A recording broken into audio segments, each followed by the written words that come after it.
मेरे गुरुदेव की महिमा बड़ी अद्भुत निराली है। मेरे गुरुदेव की महिमा बड़ी अद्भुत निराली है भर जाती वो सब झोली जो जन्मों से ही खाली है भर जाती वो सब झोली जो जन्मों से ही खाली हैं। यहाँ तम की नहीं सत्ता, यहाँ हर दिन दिवाली है। यहाँ तम की नहीं सत्ता, यहाँ हर दिन दिवाली है। भराया लोक अंतर में, नजर में प्रेम लाली है। मेरे गुरुवर शिव त्रिपुरारी, जिनकी महिमा भारी नजर में छा गए हैं के दिल में समा गए हैं। हो मेरे गुरुवर शिव त्रिपुरारी। 18वां श्लोक पढ़ते हैं। सवेति वेद्यं तत्सर्वं ना अन्यस्तस्यास्ति वेदिता विदिता विदिताभ्यां तत् पृथक् बोध स्वरूपकम् बोधेऽप्यनुभवो यस्य न कथंचन जायते तं कथं बोधये शास्त्रम् लोष्टं नरसमाकृतिम्।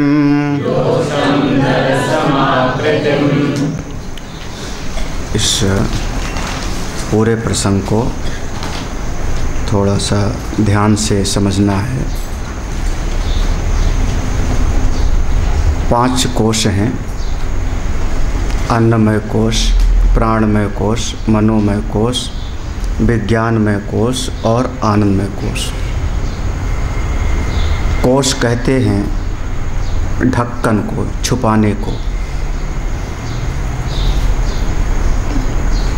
तलवार की जो म्यान होती है उस म्यान को हम कोश कहते हैं संस्कृत भाषा में, जिसके भीतर तलवार छुप जाती है। तो कोश माने छुपाने वाली चीज़। ये 5 कोश अपने आत्मा को छुपा लेती हैं, जिसके कारण से हम अपने स्वरूप को नहीं समझ पाते, अपने स्वरूप में निष्ठ नहीं हो पाते। इसलिए हम इनको कह रहे हैं अन्नमय कोश। अन्नमय कोश ये जो अन्न खाने से पैदा हुआ, अन्न खाने से बढ़ रहा है और एक दिन मिट्टी रूप में ही जाके मिल जाएगा। इसमें हम जब चिपक गए तो देहात्म बुद्धि हो गई, और देहात्म बुद्धि का एक मान्यता बन गई कि शरीर का जन्म हुआ है तो मेरा जन्म हुआ है, शरीर बढ़ा तो मैं बढ़ रहा हूँ, शरीर बीमार हुआ तो मैं बीमार हो रहा हूँ। ये ना समझे की बात है, मैं बीमार नहीं होता, मैं बढ़ता नहीं, मैं हमेशा अनुसूत होता है, व्याप्ति है उसकी। लेकिन शरीर के साथ, अन्नमय कोश के साथ जुड़ने पर हमने अपने आप को जन्मने मरने वाला, गोरा काला, सुंदर कुरूप और ये सब मान बैठे, पूरी तरह से मान बैठे। और इतना मान बैठे कि अगर जरा सा हमारे शरीर में कोई अच्छाई है और किसी के शरीर में जरा सा कोई कमी है तो उसको हम घृणा की दृष्टि से देखने लगते। देखो देखो सवेरे सवेरे सूरदास कहाँ से आ गया, पता नहीं दिन कहाँ से बीतेगा। हाँ चलो चलो ऐसा बैठो, तुम विकलांग हो। तो हमारे शरीर में जब हमारा देहात्म बुद्धि हुई अपने इस देह में, तो हमने दूसरे को भी देह समझा, अपने को भी देह समझा, दूसरे को भी देह समझा, और अपने देह के प्रति श्रेष्ठता का भाव, दूसरे के देह के प्रति निष्कृतता का भाव। आप फंस गए एक माया के जाल में, अन्नमय कोश में। अन्नमय कोश में अगर कोई साधक हो तो इससे अपने आप को उठा सको। उठा सको, नहीं, मैं अन्नमय कोश नहीं। और मैं अन्नमय कोश नहीं हूँ इसका मतलब सारा संसार अन्नमय कोश नहीं है ना। अपने आप को ज्ञानी समझना, दूसरे को नासमझ समझना बहुत बड़ा अज्ञान का, विद्या का लक्षण है। ये अविद्या का बहुत बड़ा लक्षण है। हाँ, तो उभव न बिजानी तो नायम हंति ना अन्यते, उपनिषद में है, उसको भगवान ने गीता में दोहराया। दूसरा जो कोश है हमारा प्राणमय कोश, जब हम प्राणमय कोश के साथ ज़्यादा उसके साथ मोहित हुए, भ्रमित हुए, तो अपने आप को भूखा प्यासा मान बैठे। मुझको भूख लगी है, मुझको प्यास लगी है, और उसका परिणाम ये हुआ कि हम पूरी दिनचर्या हमारी पशुवत, जैसे पशु का होता है, पशु का, जीव का, उसका पूरा का पूरा जीवन बस केवल चारा जुटाने में जा रहा है। समुद्र के भीतर वो शिकार कर रहा है, जंगल में शिकार कर रहा है, खाने के लिए खाया और सोया, खाया और सोया, खाया और सोया, बस। हमारा जीवन भी वैसे। जब प्राण में कोश के साथ हमारा धर्म जुड़ जाएगा तो बस बनाओ खाएंगे, बनाओ खाएंगे। और लगभग बहुत सारे परिवार में आदमी का आदत ऐसी बन जाती है कि सवेरे से शाम तक शुरू करते रहते, कुछ बनाओ, पकौड़े बनाओ, पकौड़े खाया, 10 मिनट के बाद कुछ और बनाओ, उसके 1 घंटे बाद ज़रा कुछ और बनाओ। लगभग बहुत सारे समाज में ऐसे परिवार हैं। समझना चाहिए कि उनका अन्नमय कोश से नहीं, प्राणमय कोश से ज़्यादा तादाद में, प्राणमय कोश में चिपके हुए, और उसमें इतना चिपक गए। कमाता क्यों हूँ? खाने के लिए। खाता क्यों हूँ? अभी आया था ये कैसे, ऐसे तो एक श्लोक आया था ना कि भोग, हाँ, कर्म कर्तुम भुज्यते, कर्म करता हूँ भोग के लिए, और भोग करता हूँ क्यों? कर्म के लिए। बस प्राणमय कोश में फंस गए, आवागमन के चक्कर से छूट नहीं पाता फिर ऐसा प्राणी। तीसरा जो कोश है, इससे ऊपर उठना है, अपने चित्त को इसके ऊपर ले जाओ। नहीं, मैं अन्नमय कोश नहीं हूँ, मैं प्राणमय कोश नहीं हूँ। ऊपर ले जाने का मतलब है, ऊपर ले जाने का मतलब कि इससे मोह को किनारे करो, इसके प्रति हे उपादेय बुद्धि राग द्वेष को कम करो। मनोमय कोश है। मनोमय कोश में बताया था विमर्श होता है, संकल्प विकल्प होता है, उसमें इच्छाओं का अंबार होता है। मनोमय कोश में सुख और दुख होता है। जरा सा किसी ने कोई बात बोल दी, चुभ जाती है भीतर, तीर के जैसे, पता नहीं क्यों चुभ जाती है। राम राम। औरों की तो बात जाने दो, कभी गुरुजी कुछ बोल देवे तो वो और चुभती है। कई लोग कहते हैं, लखनऊ में किसी ने कहा, स्वामी जी दूसरा कोई कहे तो हम परवाह नहीं करते, आप कहते हो तो दिल टूट जाता है। हाँ, यही होता। अरे वाह वाह। फिर किसी ने कहा, महाराज स्वामी जी आप कमरे में बुला के मार लो, जितना डांटना हो डांट लो, आप तो सबके बीच में इज्जत उतार लेते हैं, बीच सबके बीच में मत बोलो। कई बार प्रश्न पूछा हमसे, तो स्वामी जी आपसे पूछते हैं, सबके बीच में मत कहना इसको। कहाँ जुड़ा हुआ है? अभी हमारे मन के स्तर पे, मनोमय कोश में, मनोमय कोश में पक्का समझ। ये महात्मा लोग ऐसे सुई चुभा के पता करते हैं कौन किस धरातल पर खड़ा है।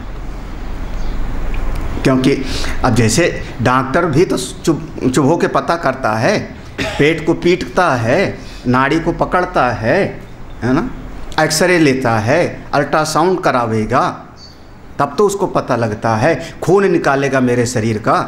तो ऐसे महात्मा लोगों के पता करने का तरीका है कि ऐसी बात बोलो कि सामने वाले को चुभ जावे, दुखी हो जावे।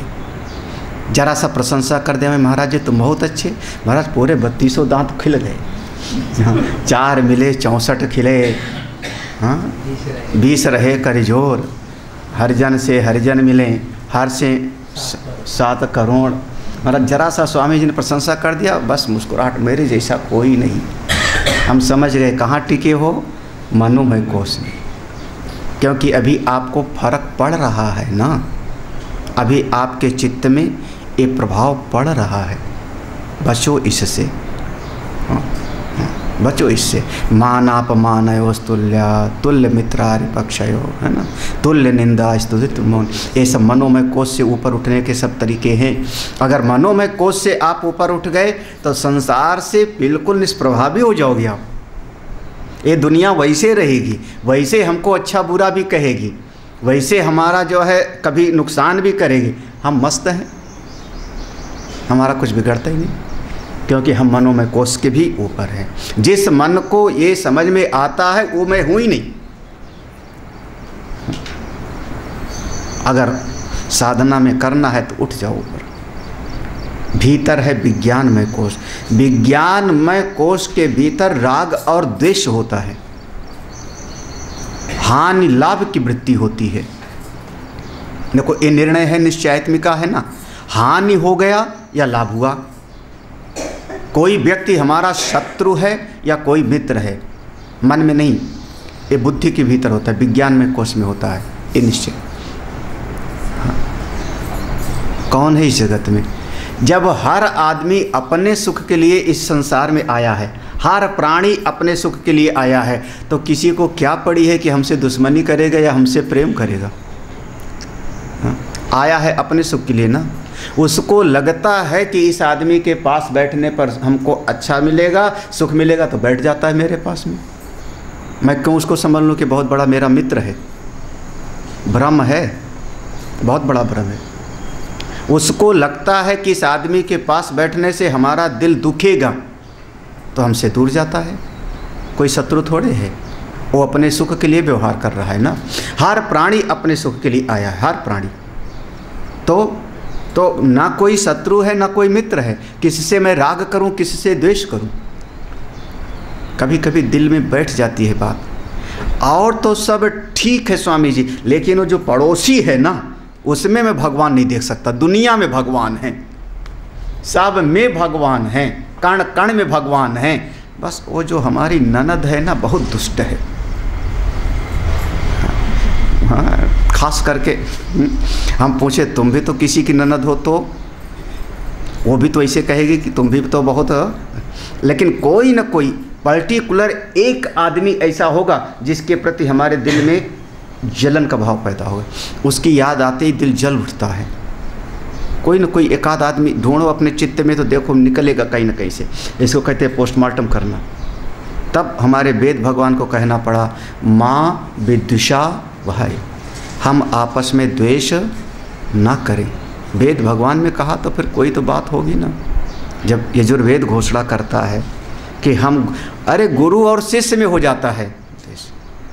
ये बताओ गुरु जी को, ओ तमाम गृहस्थी लोग आते हैं तो उससे बड़े प्यार से बात करते हैं, हम जब जाते हैं तो हम ही को ऐंठ के बोलते हैं। लो हो गया द्वेष गुरु जी से।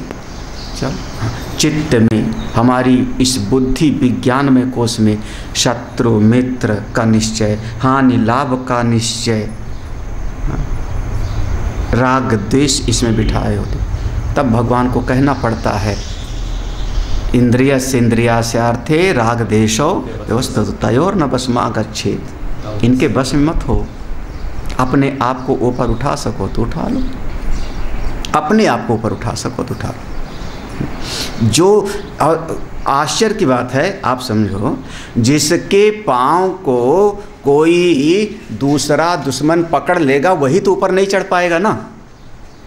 हम सीढ़ी पर चढ़ रहे हैं ऊपर की तरफ, हमारे पाँव को किसी ने पकड़ लिया। जब हमारे पाँव को पकड़ लिया तो मैं ऊपर चढ़ नहीं पाऊंगा। जब साधक के पाँव को ये राग द्वेष रूपी ठग ने पकड़ लिया तो गति तो आपकी रुकेगी ना। ना तो शास्त्र का कुछ बिगड़ने वाला, ना संत का कुछ बिगड़ने वाला। गति किसकी रुकी? जो आप ऊपर उठ सकते थे, आपका विकास रुक गया, आप आगे नहीं बढ़ पाओगे। इसीलिए कहते हैं प्रेम और युद्ध करने के लिए समान स्तर चाहिए, समधरातल चाहिए, आपस में समसत्ता जिनकी, लकी साधक बाधकता जिनकी, समसत्ता, जिससे आपके भीतर जलन हो रही शत्रु का भाव पक्का समझना, उसी के धरातल पर आप गए हो, उससे आप अलग नहीं हो। भले अपने दिल में समझे रहो कि मैं बहुत बढ़िया हूँ, आप उसी के धरातल पे हो। क्योंकि तलवार ले लो और एक आदमी आसमान पर हो और आप ज़मीन पे हो तो नहीं लड़ सकते हो। लड़ने के लिए, प्रेम करने के लिए एक ही धरातल चाहिए, एक ही धरातल। क्योंकि परमात्मा से आपका प्रेम हो सकता है क्योंकि दोनों का धरातल एक है। इसको हम कहते हैं सजाती संबंध है हमारा उनका, चेतन अमल सहज सुख राशि, इसलिए हो सकता है प्रेम। जब आप किसी के प्रति जलन का भाव आएगा, आप विज्ञान में कोष में फंसे, थोड़ा मुश्किल है, बड़ी साधना के बाद कोई ऊपर उठ पाता है इसके प्रति, बड़ी साधना के बाद तब हमको याद आ जाता है वो योग दर्शन का सूत्र, तत्सन्निधौ वैर त्यागः। अगर आप विज्ञान में कोष के ऊपर उठ गए, उसकी पहचान है कि आपके सामने जो आएगा फिर वो शेर और बकरी एक जैसे हो सकता है। वैर त्यागः तत्सन्निधौ, उसका एक ऐरा होगा, एक प्रभा मंडल होगा कि उसके पास बैठ करके शत्रुता का, जलन का भाव समाप्त हो जाता है। तत्सन्निधौ वैर त्यागः, आप उस भाव में जाओ, ना कोई मेरा मित्र है, ना कोई शत्रु है, ना कोई मेरा हानि करने के लिए तैयार, कोई मेरा नुकसान नहीं करता महाराज, सब अपना अपना प्रयोजन सिद्ध कर रहा है, मेरा नुकसान थोड़े कर रहा है। क्योंकि हर आदमी अपने प्रयोजन के लिए आया हुआ है संसार में, तो अपना प्रयोजन कर रहा है। वो तो हमको लगता है कि मेरा नुकसान कर रहा है, मेरा नुकसान नहीं कर रहा, वो अपना सुख ढूंढ रहा है। जैसे हम ढूंढ रहे हैं वैसे वो ढूंढ रहा है। अब अगर किसी ने हमारी ज़मीन को 1 इंची दबा लिया तो क्या समझ रहे मेरा नुकसान कर रहा है? वो अपना बढ़ा रहा है। हमारा तो हमको लग रहा है कि मेरा कम हो गया 1 इंची ना, लेकिन असल में तो अपना बढ़ा रहा है ना, वो अपने सुख के लिए आया हुआ है। जब एक दुकान वाला सामान बेचता है तो भूल जाओ आपके लिए नहीं, बिल्कुल नहीं, वो अपना प्रयोजन सिद्ध कर रहा है ना, अपना फायदा देख रहा है, अपने फायदे के लिए कर रहा है। हर जीव अपने सुख के लिए आया। तो हमको काहे के लिए किसी से ना तो राग करना ना द्वेष करना? ठीक है, सृष्टि ऐसे चलती है, चलती रही, अनादिकाल से चल रही है, अनादिकाल से। देवता भी पैदा हुए, दैत्य भी। भाई देवता का जलन है दैत्य से, दैत्य का जलन है देवता से। आप बन जाओ देवर्षि नारद ना, हाँ देवर्षि नारद बन जाओ, शंकर जी के जैसे बन जाओ।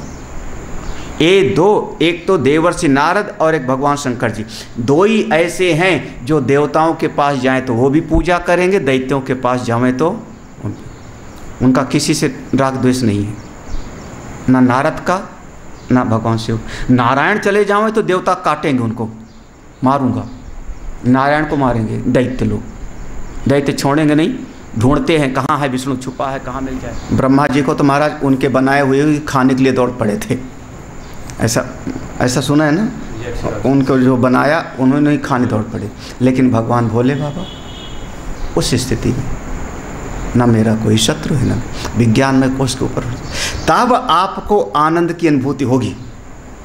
इसके बाद इस चित्त वृत्ति को ऊपर उठाते जाना है साधना में। हाँ, हमको अपनी कमी समझ में आवे और उससे थोड़ा अपने आप को उठा लें, अपने ऊपर, अपने मन को और ऊपर ले जाए।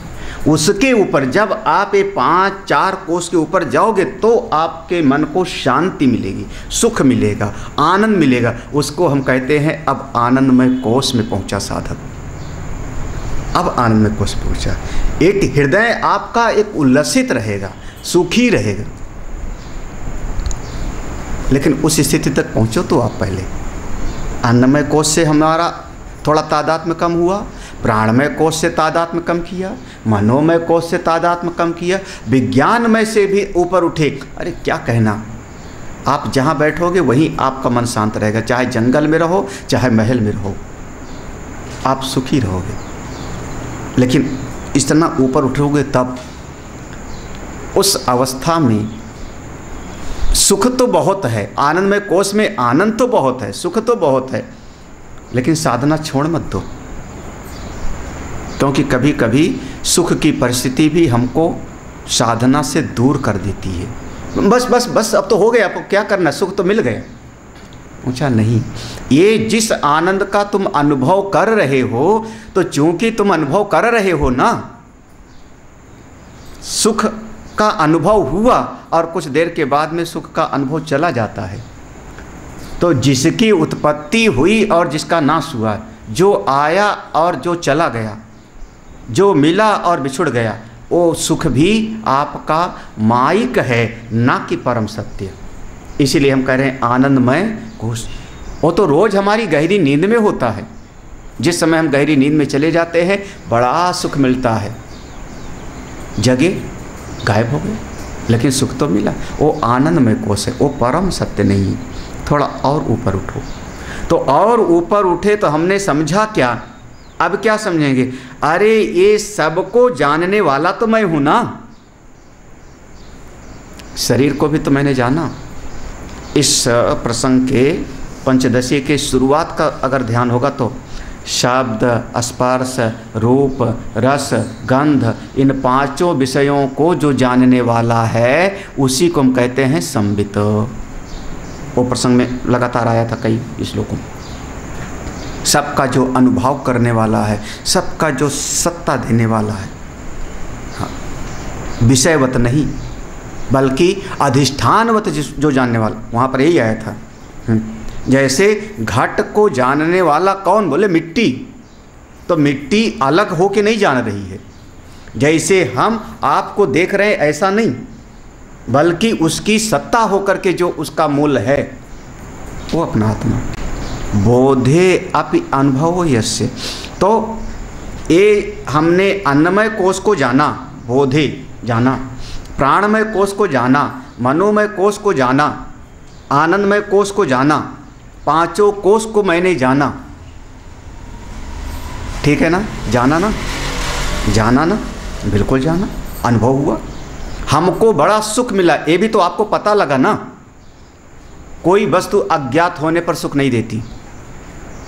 वस्तु अगर अज्ञात हो, उसका ज्ञान ना हो तो सुख नहीं मिलता। हमारी जीभ को थोड़ा सा एक बीमारी हो जाए बुखार की, अब आप उसको बढ़िया मिठाई खिलाओ तो कड़वा लगेगा। अब मिठाई खिला रहे हैं, 50 आदमी कह रहे हैं कि बहुत स्वादिष्ट है, लेकिन अब हमको उसके मिठास का ज्ञान नहीं हो रहा है। भले खा के पेट भर ले, लेकिन मिठास का ज्ञान नहीं हो रहा, कड़वा लग रहा। ज्ञान से ही आपको सुख मिलता है। अगर अज्ञात वस्तु से कभी सुख नहीं मिलती। जिस चीज़ को जानोगे नहीं उससे न सुखी होगे न दुखी होगे। मूल रूप में ज्ञान है, मूल रूप में ज्ञान है। ये आदमी बंदूक लेके आ रहा है, मार सकता है। बंदूक लेके आ रहा है, मार सकता है। ये पता लगा ना आपको। जब ये पता लगा तो मेरे भीतर बचने की इच्छा पैदा हुई, इससे बचूं। ये पता लगा, ये सांप है, देखो सांप आया, सांप आया, सांप आया, ये जहर वाला है, कोबरा है। पता लगा ना आपको, तब आपने उससे बचने के लिए कोशिश किया, भागे, चिल्लाए। आपको पता लगा ना कि ये मिठाई है, खाओ खाओ तो बड़ा सुख मिलेगा। जीभ पर रखा तो पता लगा ना, स्वाद इंद्रिय को पता लगा ना। बिना ज्ञान के न सुख है न दुख है, बिना ज्ञान के न राग है न द्वेष है। क्या बात है, हा? इतना तो कम से कम एक साधारण बुद्धि वाले को भी समझ में आना चाहिए ना, कि बिना अनुभव के ना तो कोई अपना है ना कोई पराया है। घंटी बजी, एक बच्चा दरवाजे पर खड़ा, हम जाके खोले, कौन है तू भैया? वो बताता ही नहीं। शरीर खड़ा है सामने दरवाजे पर, और बता नहीं रहा मैं कौन हूँ। मैं पूछ रहा हूँ कौन है। दिल हमारा धक धक करने लगा, क्योंकि न जाने चोर होवे, डाकू होवे, कोई और ठग होवे, उसकी ठीक ठीक बोध नहीं हो रहे। 10 मिनट के बाद में उसने कहा, मम्मी आप पहचानी नहीं आंटी, मैं तो आपकी बहन का लड़का हूँ जो 10 साल से जो है मैं आपसे मिला नहीं था। आप मेरी मौसी हो। मौसी कहते हैं महाराज। क्या मौसी का क्या प्यार होता है। तो और जैसे उसने कहा आप मौसी को पहचानी नहीं, मैं आपकी बहन का बेटा हूँ, 10 साल के बाद आया हूँ। महाराज अब ये बोध होते अब दिल क्या करेगा? हाँ, जब वो खड़ा था सामने, भी पहले भी खड़ा था सामने, उस समय तो आपने उसको कोई ना गले लगाया ना अंदर बिठाया, बल्कि सोचते थे चोर आया।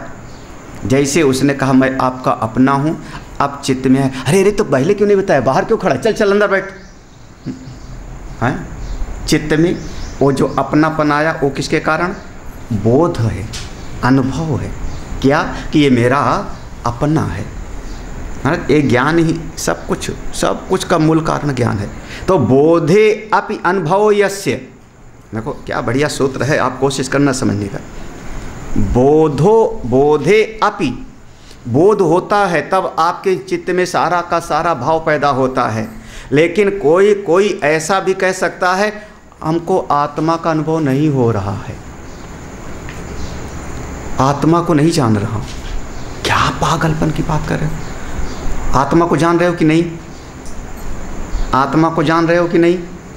हाँ, बोधे अपि अनुभव यस्य न, जिसके चित्त में अनुभव होने पर, ज्ञान होने पर भी अनुभव नहीं होता, ऐसे आदमी को कोई शास्त्र सिखा नहीं सकता। गुरुजी शास्त्र सब हाथ उठा दिए, हारी, हम नहीं सिखा पाएंगे। क्यों? जो इतना नहीं समझ सकता कि हमारे सारी मनोवृत्ति का कारण ज्ञान है, चाहे जितना मन के भीतर भाव आवे। जब चित्त में, आपकी बुद्धि में ज्ञान हुआ किसी के रूप का, सौंदर्य का, तो चित्त में कामना पैदा हुई। चित्त के भीतर आपके ज्ञान हुआ कि अमुक व्यक्ति शत्रु है, तो आपके भीतर क्रोध पैदा हुआ। आपके चित्त में बोध पैदा हुआ कि ये थैली पड़ी है असरफियों की, उठा लो तो हम सुखी हो जाएंगे। असरफियों की थैली, ढेले मिट्टी की नहीं है, तब आपके चित्त में लोभ पैदा हो गया। आपके चित्त में पहले बोध हुआ कि ये मेरा बहुत हितैषी है, अपना है, तब आपके हृदय में मोह पैदा हुआ। आपके चित्त में बोध पहले होता है कि मेरे पास इतनी बढ़िया चीज़ है जो पड़ोसियों के पास किसी के नहीं है, तब मद पैदा हुआ। अब देखो, काम, क्रोध, लोभ, मोह, मद, सबके मूल में क्या हो रहा है? वो बोध। हाँ, हमारे पास ऐसी बढ़िया चीज़ है जो किसी के पास नहीं। फिर देखो अभिमान, मेरे जैसा कौन? हमारे चित्त में वो ज्ञान ही सब कुछ है, ज्ञान ही सब कुछ है, मूल रूप से सबकी जड़ में वो ज्ञान है। और उसके बाद भी आदमी कहता है अनुभव कैसे होवेगा? बोधे अपि अनुभव, कह रहा कैसे अनुभव होगा? अरे तुम हो कि नहीं हो? जिंदा हो, मैं हूँ, यही तो आत्मा का अनुभव है। जब आप फंस जाते हो कि मैं सुंदर हूँ, तो अन्नमय कोश में फंस गए। जब आप फंस गए कि मैं दुखी हूँ, तो आप मनोमय कोश में फंस गए। जब आप ये कहने लगे मैं मर रहा हूँ, तो अन्नमय कोश में आ गए ना। आप निरंतर ये 5 कोश में डामाडोल रहते हो, घड़ी के पेंडुलम जैसे। घड़ी का पेंडुलम नहीं ठीक है ना, वो फुटबॉल की गेंद जैसे। हाँ, आप हो फुटबॉल की गेंद, और हर आदमी लात से किक मारता रहता है, उसको किक बोलते हैं, ठोकर मारता रहता है। घड़ी का पेंडुलम तो यहाँ से आया, यहाँ गया, यहाँ, 2 ही जगह। हाँ, आप कभी इधर कभी उधर, इतस्ततः बस डामाडोल रहते हो, कभी सुखी कभी दुखी, कभी रागी कभी द्वेषी। हाय हाय, मूल रूप से मैं कौन हूँ? मैं हूँ, मैं हूँ, यही तो अपनी आत्मा का अनुभव है। फिर कैसे कहते हो कि अनुभव नहीं हो रहा है? कैसे कहते हो? क्या बात है? कठिन लग रहा है? हमको तो बिल्कुल कठिन नहीं लगता। कहाँ कठिन? अच्छा मान लो ये चश्मा है ना, ठीक है, इसका ज्ञान हुआ आपको? चश्मे का ज्ञान हो रहा है? हाँ? अच्छा, चश्मे को मैं समझ रहा हूँ, ये चश्मा है, इसको भी तुम अनुभव कर रहे हो कि नहीं? हाँ, माइक है, माइक को मेरी आँख ने देखा, मन ने इसको विचार किया, बुद्धि ने विश्लेषण करके तय कर लिया कि माइक है। ये जो हमारी बुद्धि में ज्ञान हुआ कि माइक है, इस ज्ञान को भी आप जान रहे हो कि नहीं? हाँ? जान के कह रहे हो कि माइक है कि बिना जाने कह रहे हो? हाँ? तो बोधे अपि अनुभव यस्य, तो इसको जान करके भी इसके ज्ञान का भी ज्ञान हमको है। आप बैठे हो, आपके ज्ञान का भी ज्ञान हमको है। थोड़ा सा टेक्निकल है। बोधे अपि अनुभव यस्य, इस जगत में जितना नाम रूपात्मक जगत है, 5 कोश है, ये सब का जान करके भी आप उसके भी अनुभव करने वाले हो। लेकिन आप कहते हो कैसे अनुभव करूँगा? वो जैसे कहते हैं ना, फिर आत्मा को कैसे जानूंगा, कैसे अनुभव करूँगा? वो तो है ही। ऐसा जो कहता है कि हाँ मैं जान तो गया कि संसार झूठा है, घट झूठा है, अब बताओ आत्मा को कैसे जानूं। ऐसे महापुरुष को कोई शास्त्र सिखा नहीं सकता। क्यों? क्योंकि आपने अपने ज्ञान को तिलांजलि दे दिया, अपने ज्ञप्ति स्वरूप को, जो आप सबको जानने वाले हो उसको आपने किनारे कर दिया और कहते हो कि जैसे हमने घट को देखा, पट को देखा, मट को देखा, ऐसे आत्मा को कब जानूंगा। तो अपने ज्ञान स्वरूप को तिलांजलि दे दिया ना, क्योंकि आप स्वयं प्रकाश हो, मणि के जैसे, कल हमने कहा सूर्य के जैसे। तो ऐसे लोगों को कोई शास्त्र और संत नहीं सिखा सकता। हाँ, और एक लाइन कह दूँ, यही लिखा है, ऐसा आदमी तो मिट्टी का लोंदा है, हाथ पाँव यही लिखा हुआ है, देख लो, मैं नहीं कह रहा हूँ अपने तरफ से, स्वामी जी ने लिखा है, लोष्टम नर समाकृतिम, नर समाकृतिम, मनुष्य के जैसे पाँव पर चलता है, मनुष्य के जैसे हाथ है, बोलता है, लेकिन लोष्टम मिट्टी का ढेला है, मिट्टी का लोंदा है, मतलब उसके अकल नाम की कोई चीज़ है नहीं। इतना तो समझो, हमारी ये भावना है कि इतना आपको समझना ही पड़ेगा कि जब आप किसी भी वस्तु को जानते हो तो वो जो जान रहे हो उसका भी ज्ञान है आपको, क्योंकि आँख मैंने बंद कर लिया। देखो, एक घड़ा रखा है, घड़े को मैंने जाना। अगर आप कहो कि केवल घड़े को ही मैंने जाना, तो बच्चे ने घड़ा तोड़ दिया। अब आपको पता है ना कि यहाँ पहले घड़ा था, पता है कि नहीं? अगर घड़े का केवल घट मात्र का ज्ञान होता तो ये कैसे पता रहता कि घड़ा था, क्योंकि घड़ा तो मिट गया। बोले नहीं, घड़े का ज्ञान भी था और घट को मैं जानता हूँ ये भी मैं जानता था। वो जो घट का ज्ञान मिट गया, लेकिन वो जो चित्त में घट के ज्ञान को भी मैं जानने वाला हूँ, वो ज्यों का त्यों विराजमान है। वो है साक्षी, वो है अपना आत्मा, उसका कभी नाश नहीं होता। एकांत में गए अमली भाव के लिए, लेकिन पूर्व के जो अदृष्ट है संस्कार हैं वो, हाँ, पूर्व के अदृष्ट हमारे वर्तमान के परिश्रम से वो मिट सकता है। इसको हम कहते हैं जैसे संचित है, आपके ज्ञान से भस्म हुआ, संचित ज्ञान से भस्म हुआ, इस पर विश्वास है। तो पूर्व के जो अदृष्ट हैं हमारे ज्ञान से उस पर, उसको कहते अभिभूत कर लेता है, अभिभूत, उसको ढक देता है, उसको छुपा देता है। तो एकांत में जाके जो साधना कर रहा है, ध्यान कर रहा है, वो उसका पुरुषार्थ है। जब हम कहते हैं प्रकाश से, इस पर विचार किया गया, प्रकाश से अंधकार की निवृत्ति होती है, आपने कहा, और वेदांती ने कहा कि ज्ञान से ही मुक्ति होती है, अंधकार की निवृत्ति होती है, कोई परिश्रम नहीं। तो सांख्य मीमांसा वाले ने कहा जो आपने अग्नि जलाने का प्रयास किया वो कर्म है कि नहीं, माचिस को रगड़ा वो कर्म है कि नहीं, अग्नि को फूंका कर्म किया कि नहीं, बिना कर्म के कहाँ कर पाए। तो ऐसे उस पर जब वाद विवाद होता है तो बड़े बड़े उस पर चिंतन आते हैं। तो एकांत में आप चले गए तो क्या वहाँ पर चिंतन नहीं किया आपने, आपका चिंतन ही पुरुषार्थ है। और ये वर्तमान का जो चिंतन रूपी पुरुषार्थ है वो अदृष्ट को भी, संस्कार को भी मिटा देता है। इसलिए जो है ज्ञान की आवश्यकता तो वहाँ ही पड़ेगी, परमनिष्ठा निवर्तते रस वचन सत्य। हाँ हाँ, ठीक है, ठीक है। ज्ञान के तो वहाँ पे भी नहीं होगा। तो यहाँ पर वो साधक एकांत में वो जा रहा है जो शास्त्रों का श्रवण हो चुका है, मनन और निधिध्यासन के लिए जा रहा है। पहले वाले को नहीं कह रहे हैं, शुरुआत वाले को नहीं कह रहे हैं कि एकांत में चले जाओ। शुरुआत में क्या कहा था, भेदो नित्यमधीयताम तदुदितम कर्म। तो शुरुआत में कहाँ कहा था एकांत सुखमास्यताम, हाँ, कब कहा था? ये मनन निधिध्यासन के लिए कहा था। काशी में एक महापुरुष थे, वो एक ही उपनिषद पढ़ाते थे शिष्यों को, एक उपनिषद पढ़ाते थे बस, दूसरा नहीं। एक उपनिषद को पढ़ा देते थे शंकर भाष्य टीका के साथ में, और अपने जो लोग रहते थे उनको कहते थे अब चले जाओ तुम ऋषिकेश उत्तरकाशी, साल भर के बाद आना तो दूसरा पढ़ाऊंगा, जब ये पच जाओगा तो।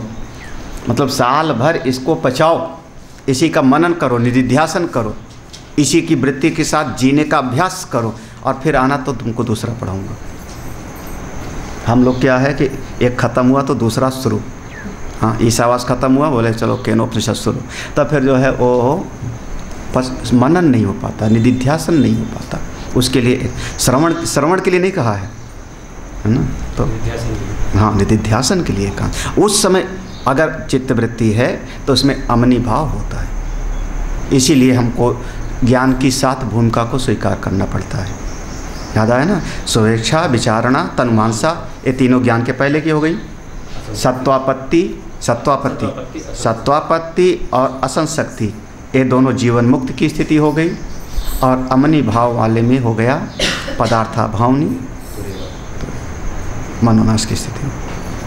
लेकिन अभी तो तुम लोग स्वेच्छा विचारणा में हो। आप हाँ ऐसा है कि लास्ट स्टेज का एक ज्ञान है इसमें, हाँ। प्रकरण ग्रंथ क्यों रखा गया है?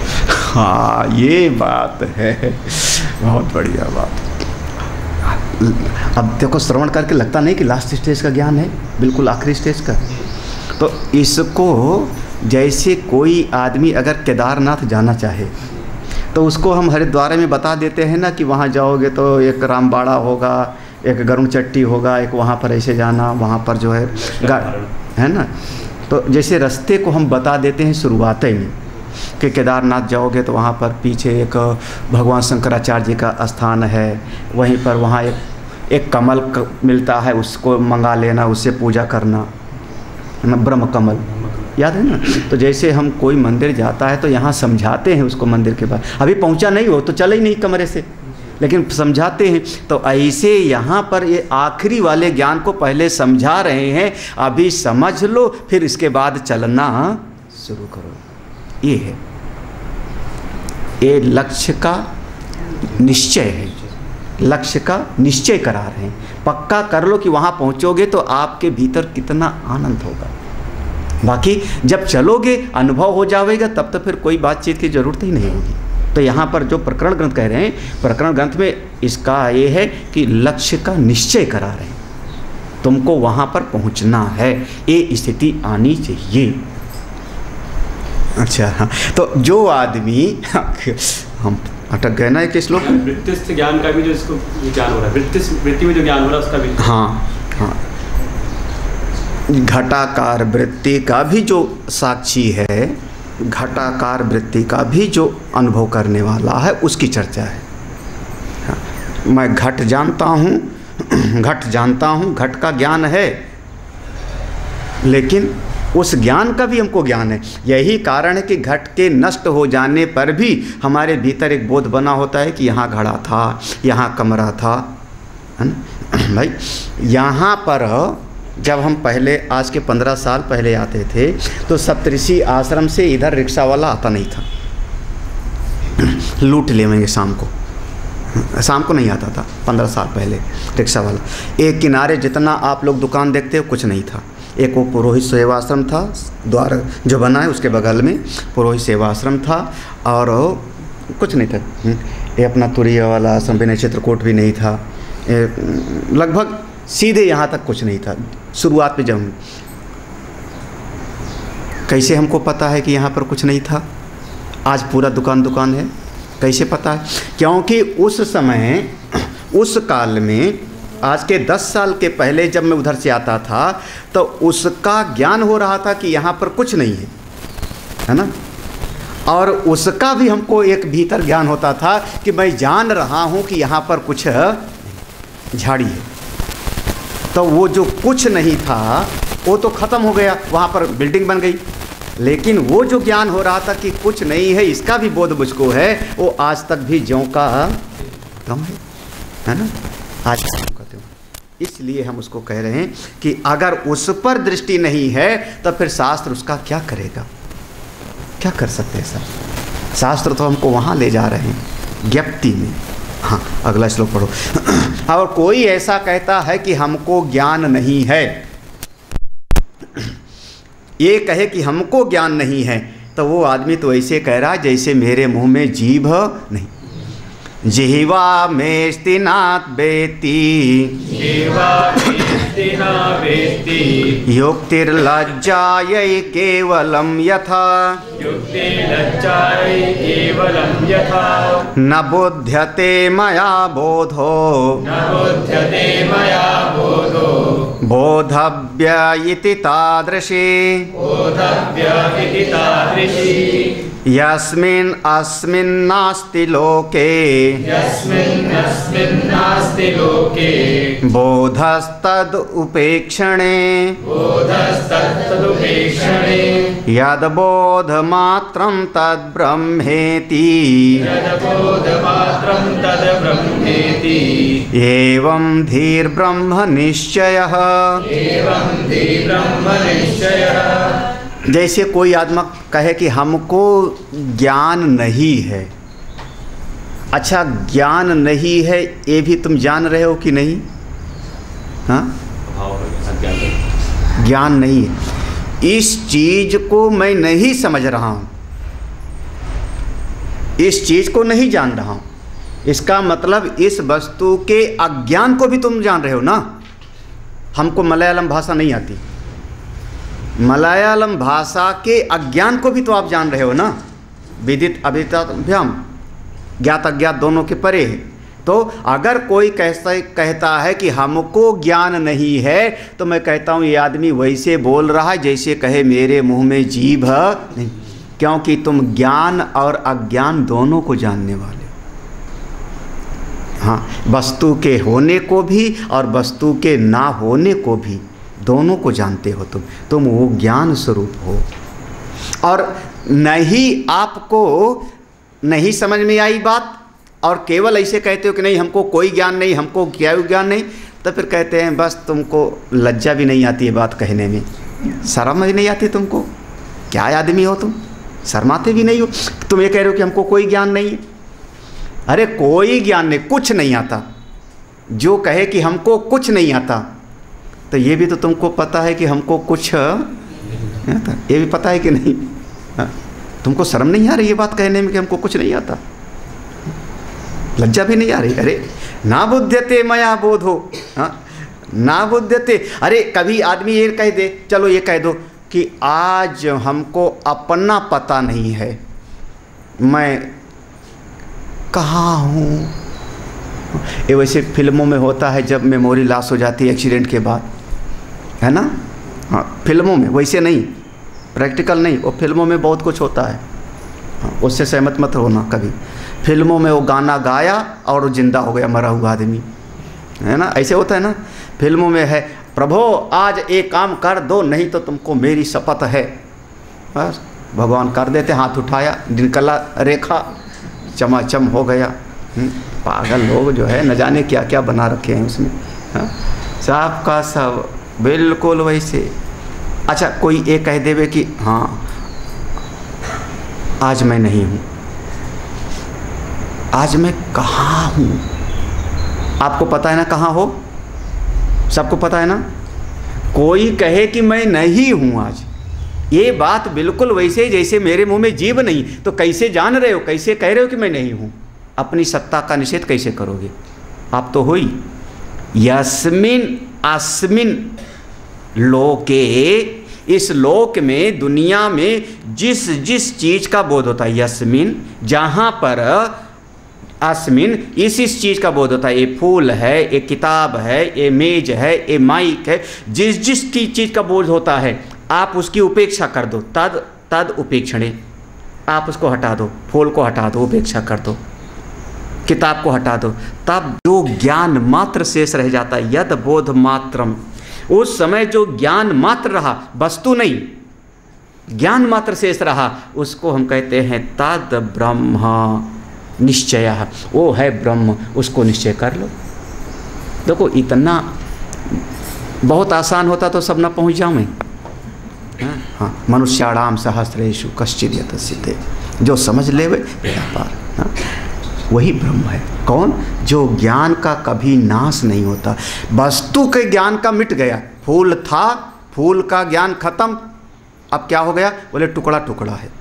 फिर अब क्या है? सड़ गया, लेकिन जान तो रहा हूँ ना सब। वो जो जानने वाला है वही है ब्रह्म, उसको आप ध्यान रखो अपने भीतर।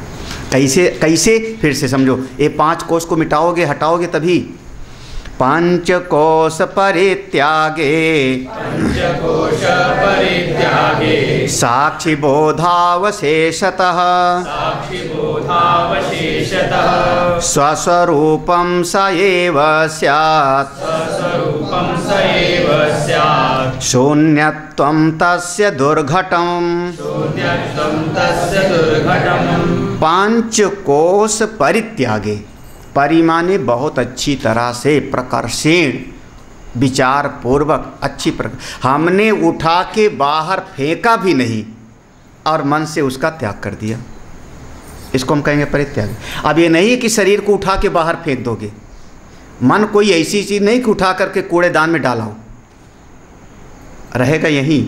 परित्यागे माने उससे अपना ध्यान हमने हटा लिया, उससे ममता को किनारे कर लिया, परित्याग वहीं बनी है चीज। आकाश का नीलापन को मैंने मिटाया नहीं, ज्यों का त्यों दिख रहा है, लेकिन हमारे मन से उसको निकाल दिया, वो है नहीं। बिल्कुल उसी प्रकार से पंच कोश, पांचों कोश को, कौन कौन से पांचों कोश याद आया?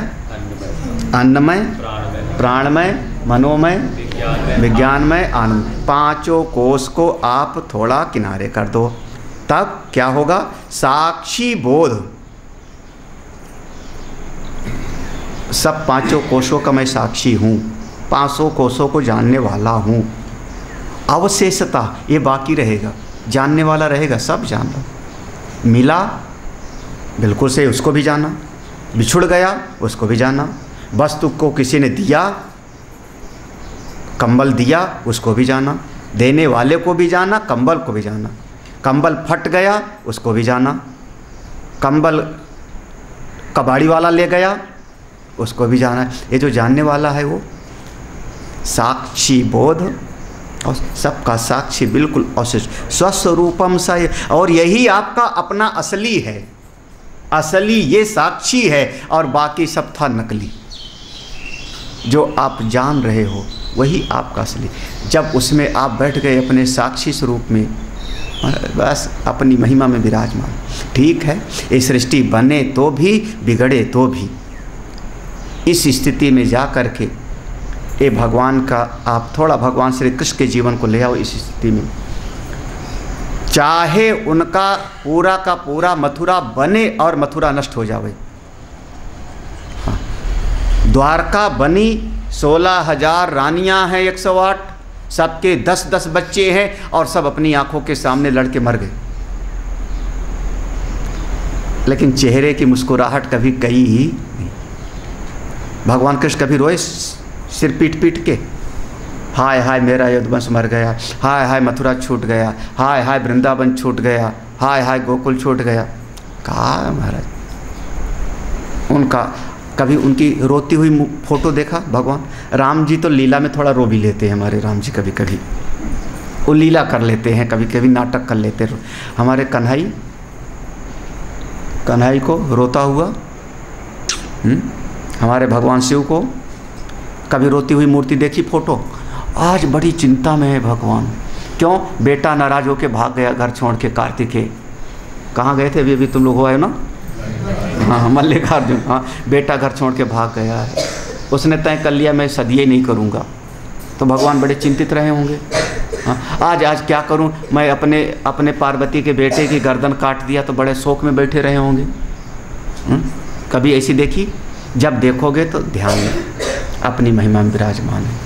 चाहे कोई बने, चाहे कोई बिगड़े, सृष्टि रहे चाहे जाए, जो इसको जान लेगा फिर उसके भीतर कभी कोई फर्क नहीं पड़ता। वो है भगवान श्री कृष्ण का ज्ञान, वो है परम, उसको हम कहते हैं सच्चिदानंद। अच्छा, तस्य दुर्घटम, एक बड़ा बढ़िया शब्द प्रयोग किया है। जो साक्षी है, सबको जानने वाला है, स्वस्वरूपम सएव स्यात्, अपना स्वरूप साक्षी है। कोई ऐसा कह देता है शून्यत्वम, अरे कोई नहीं है, 5 कोश तो हैं, कोई जानने वानने वाला नहीं है। महाराज जो ऐसा कह देवे ना, उसका बहुत बड़ा दिल होना चाहिए। दुर्घटम माने बड़ी हिम्मत होनी चाहिए कि कह देवे कि जानने वाला नहीं है। दुर्घटम माने जो घटना संभव ना होवे और उसको आदमी घटा के दिखावे। सुई के छेद से हाथी गुजार के दिखाया उसने। हाँ, संभव है, संभव है, सुई के छेद से हाथी गुजार दी। अरे अपने होने का कैसे आप निषेध करोगे? मैं तो हूँ, साक्षी स्वरूप तो हूँ, और कोई कहे नहीं कोई नहीं शून्य ही है, तो महाराज वो तो वैसे है कि जो अघटित है उसको घटाना चाह रहा है। अरे नहीं हो सकता। तो अस्ति है, अस्ति तावत् स्वयं नाम, अस्ति तावत् स्वयं नाम, विवाद विषयत्वतः, विवादाविषयत्वतः, स्वस्मिन्नपि विवादश्चेत्, स्वस्मिन्नपि विवादश्चेत्, प्रतिवाद्यत्र को भवेत्, प्रतिवाद्यत्र को भवेत्। अस्ति तावत् स्वयं नाम, इसलिए सबका स्वयं साक्षी स्वरूप अपना आत्मा अस्ति है, बिल्कुल है, मैं हूँ, और इस मैं के होने में कोई विवाद नहीं। विवाद अविषयत्वतः, अविषय मतलब ये कोई विचार का विषय ही नहीं है, लड़ाई का विषय ही नहीं है। हाँ, चलो आज मुकदमा करते हैं, हम हैं कि नहीं हैं, करें मुकदमा। विवाद माने दो मत वाले हो गए, दो मत वाले हो गए, दो, एक कहता है कि ये, एक कहता है एक, तो दो मत वाले हो गए, तो चलो किसी निर्णायक को रख ले, पंच को रख ले, परमेश्वर को, जज को रख ले, इसी का नाम है मुकदमा। तो जिसने विवाद को दायर किया उसको हम कहते हैं वादी, और जो उसका उत्तर देवे उसको हम कहते हैं प्रतिवादी, है ना। चलो आज मैंने विवाद दायर किया, क्या विवाद दायर किया? स्वस्मिन् अपि, कि मैं नहीं हूँ। तो अब इसका उत्तर कौन देगा? प्रतिवादी कौन होगा? कोई है? हाँ, कोई है? हाँ भाई चलो अच्छा, मैं आज नहीं हूँ।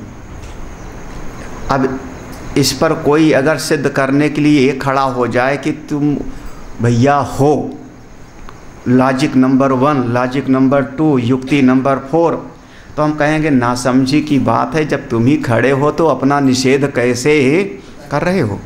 अपने आप को आप कैसे मना कर सकते हो? आप तो स्वयं ही हो। तो हमारा कोई प्रतिवादी नहीं है, हमारा कोई उल्टा नहीं है, हमको कोई मना नहीं। हाँ, ये कह सकता है तुम बुरे हो, ये कह सकता है तुम अच्छे हो, ये कह सकता है तुम मर रहे हो, ये कह सकता है तुम जिंदा हो, लेकिन मैं हूँ इसका कोई निषेध करने वाला, इस महाराज श्री कहते थे अखंडानंद, कोई माई का लाल पैदा नहीं हुआ, ये उनके शब्द थे। हाँ, मैं नहीं हूँ, है कोई माई का लाल ऐसा कह देवे?